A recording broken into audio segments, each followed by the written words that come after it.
New Delhi railway station അപകടത്തിൽ വിശദമായ postmortem report പുറത്ത്. 15 പേർ മരിച്ചത് ശ്വാസം മുട്ടിയെന്ന റിപ്പോർട്ടിൽ. നെഞ്ചിന് ഗുരുതരമായ ക്ഷതമേറ്റ 2 പേർ ഹൃദയത്തിനേറ്റ പരിക്കു കാരണം മരിച്ചുവെന്നും പോസ്റ്റ്മോർട്ടം റിപ്പോർട്ടിൽ പറയുകയാണ്. സിബി ജോസഫ് ചേരുകയാണ്. സിബി, ഇത്തരത്തിൽ ശ്വാസം മുട്ടി മരിച്ചു, 15 പേർ ശ്വാസം മുട്ടി മരിച്ചതടക്കമുള്ള റിപ്പോർട്ടാണ് ഇപ്പോൾ പുറത്തു വന്നിരിക്കുന്നത്.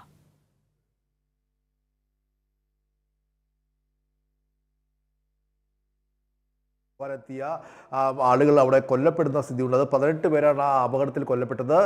തിക്കിലും തിരക്കിലും ഈ അതിദാരുണമായാണ് 18 പേർ കൊല്ലപ്പെട്ടതെന്ന് വ്യക്തമാക്കുന്ന പോസ്റ്റ്മോർട്ടം റിപ്പോർട്ടാണ് ഇപ്പോൾ പുറത്തു വന്നിരിക്കുന്നത്. ഇതിൽ ഈ 18 പേരിൽ 15 പേർ ശരിക്കും ശ്വാസം മുട്ടി, അതായത് നെഞ്ചിനേറ്റ കടുത്ത ആഘാതത്തെ തുടർന്ന് ശ്വാസം മുട്ടിയും, അതിൽ 2 പേർ നെഞ്ചും കടന്ന് ഹൃദയവും കൂടി തകർന്ന് നെഞ്ച് തകർന്ന് ഹൃദയം തകർന്നും ഒരാൾ പിന്നീട് തലയ്ക്കും നെഞ്ചിനും ഏറ്റ ക്ഷതം കാരണം അങ്ങനെ 18 പേർ അതിദാരുണമായി മരിച്ചു എന്നുള്ളതാണ് പോസ്റ്റ്മോർട്ടം റിപ്പോർട്ട് ചൂണ്ടിക്കാട്ടുന്നത്. എന്തായാലും ഈ റിപ്പോർട്ട് റെയിൽവേ നിയോഗിച്ച രണ്ടംഗ ഉന്നത സമിതിക്ക് പോലീസ് കൈമാറിയിട്ടുണ്ട്. മാത്രമല്ല, ഈ ഒരു അപകടമുണ്ടായി ശനിയാഴ്ച കൂടി ഞായറാഴ്ച ബന്ധുക്കൾക്ക് ഈ മൃതദേഹം കൈമാറുമ്പോൾ തന്നെ 10 ലക്ഷം രൂപ റെയിൽവേ പ്രഖ്യാപിച്ച പണം അത് അപ്പോൾ തന്നെ കൈമാറി എന്നും പറയുന്നു.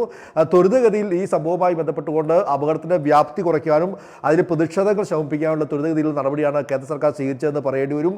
കഴിഞ്ഞ ദിവസം കേന്ദ്ര സർക്കാർ യത്നത്തിൽ സമൂഹ മാധ്യമമായ എക്സിനോട് നിർദ്ദേശിച്ചത് ഈ ഒരു അപകടവുമായി ബന്ധപ്പെട്ട എല്ലാ വീഡിയോകളും ചിത്രങ്ങളും ഏകദേശം 255-ലധികം വീഡിയോ ലിങ്കുകളും ചിത്രങ്ങളും എക്സിൽ നിന്ന് നീക്കം ചെയ്യാൻ വേണ്ടി ഉത്തരവിട്ടിരിക്കുകയാണ്. ഈ 36 മണിക്കൂറിനുള്ളിൽ ഈ ചിത്രങ്ങളെല്ലാം തന്നെയും എക്സിൽ നിന്നും നീക്കം ചെയ്യുന്ന ആവശ്യമാണ്, അല്ലെങ്കിൽ നിർദ്ദേശമാണ് ഇപ്പോൾ കേന്ദ്ര സർക്കാർ നൽകുന്നത്.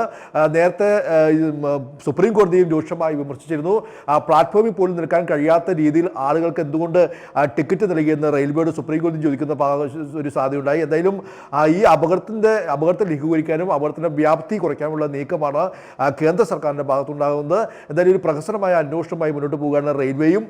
പക്ഷേ ഇപ്പോഴത്തെ പോസ്റ്റ്മോർട്ടം റിപ്പോർട്ട് ചൂണ്ടിക്കാട്ടുന്നത് അതിദാരുണമായിട്ടാണ് 18 പേർ കൊല്ലപ്പെട്ടതെന്നുള്ളതാണ് ഇപ്പോഴത്തെ പോസ്റ്റ്മോർട്ടം റിപ്പോർട്ട് ചൂണ്ടിക്കാട്ടുന്നത്. അതിര ശരി, വ്യക്തമാണ്. സിബി ജോസഫാണ് ദില്ലിയിൽ നിന്നും സമഗ്ര നൽകിയത്.